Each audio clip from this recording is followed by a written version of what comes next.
कृष्णाय वासुदेवाय हरे परमात्मने प्रणतक्लेशनाशाय गोविंदाय नमो नमः। प्यारे मित्रों, जय श्री राम, जय माता दी। मित्रों, प्रारंभ हो रहे हैं माँ के गुप्त नवरात्रि।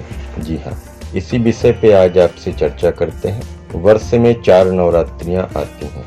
प्रत्यक्ष नवरात्रि में देवी के 9 रूप और गुप्त नवरात्रि में देवी के 10 महाविद्या की पूजा की जाती है। इस नवरात्रि में विशेषकर शक्ति साधना करने वाले जो तांत्रिक महापुरुष हैं, मंत्रों को सिद्ध करने के लिए वो माँ के पावन व्रत पर्व को मनाते हैं। इसमें हम सभी लोग भक्त भी माँ के पवित्र नवरात्रों को श्रद्धा के अनुसार कर सकते हैं।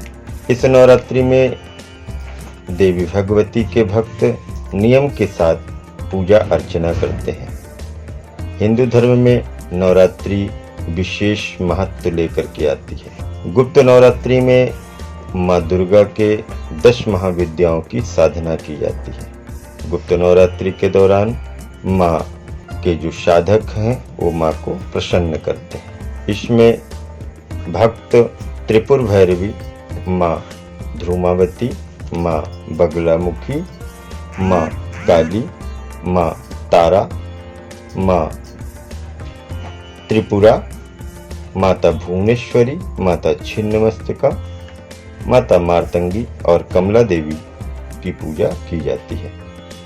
इस पूजा से व्यक्ति के सभी प्रकार के दैविक और भौतिक कष्ट दूर होते हैं। आषाढ़ मास में शुक्ल पक्ष पर जो प्रतिपदा तिथि होती है, इस तिथि में प्रथम दिन माँ की पूजा की जाती है और ठीक 9 दिनों तक पूजाएं और 10वें दिन माँ की पूजा संपन्न की जाती है। यह गुप्त नवरात्रि इस बार 11 जुलाई 2021 दिन रविवार से पड़ रही है। गुप्त नवरात्रि के पूजा विधि की यदि हम बात करें तो सबसे पहले हम संकल्प लेते हैं।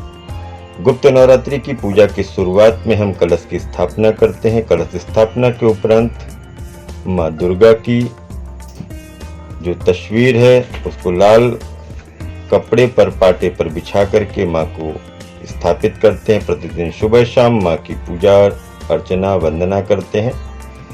अष्टमी, नवमी और 10वीं तिथि के दिन कन्याओं को भोजन खिला करके व्रत का जो उपवास है उसको हम पूर्ण करते हैं। तो गुप्त नवरात्रि में करें माँ की पूजा, 10 महाविद्याओं की आराधना, पूरी होंगी आपकी सभी प्रकार की मनोकामनाएं। पूजा के लिए हमें कई सारी सामग्रियों की जरूरत पड़ती है। 7 तरह के अनाज, पवित्र नदी की रेत, पान, हल्दी, दक्षिणा, सुपारी, चंदन, रोली, रक्षा सूत्र, जौ, कलश, गंगाजल, मौली, अक्षत, पुष्प आदि की जरूरत पड़ती है। गुप्त नवरात्रि के महत्व की अगर हम बात करते हैं तो प्रत्यक्ष नवरात्रि में देवी के 9 रूपों में पूजा की जाती है और गुप्त नवरात्रि में 10 महाविद्या की पूजा की जाती है। मंत्रों को साधने वाले जो साधक गण हैं, इस नवरात्रि में देवी भगवती के भक्त कड़े नियमों के साथ में पूजा अर्चना करते हैं। मंत्रों और क्रियाओं तथा शक्ति साधना की वो पूजा करते हुए दुर्लभ शक्तियां अर्जित करते हैं। तो मित्रों, हमने आपको ये बताया माँ का जो गुप्त नवरात्रि होता है। इस गुप्त नवरात्रि में माँ की पूजा करें, माँ सभी भक्तों का कल्याण करें। पुनः आपको सुंदर जानकारी प्रदान करूंगा। अगर आपको किसी भी प्रकार का कोई भी धार्मिक अनुष्ठान संपन्न कराना है तो आप एक बार संपर्क कर सकते हैं। जय माता दी।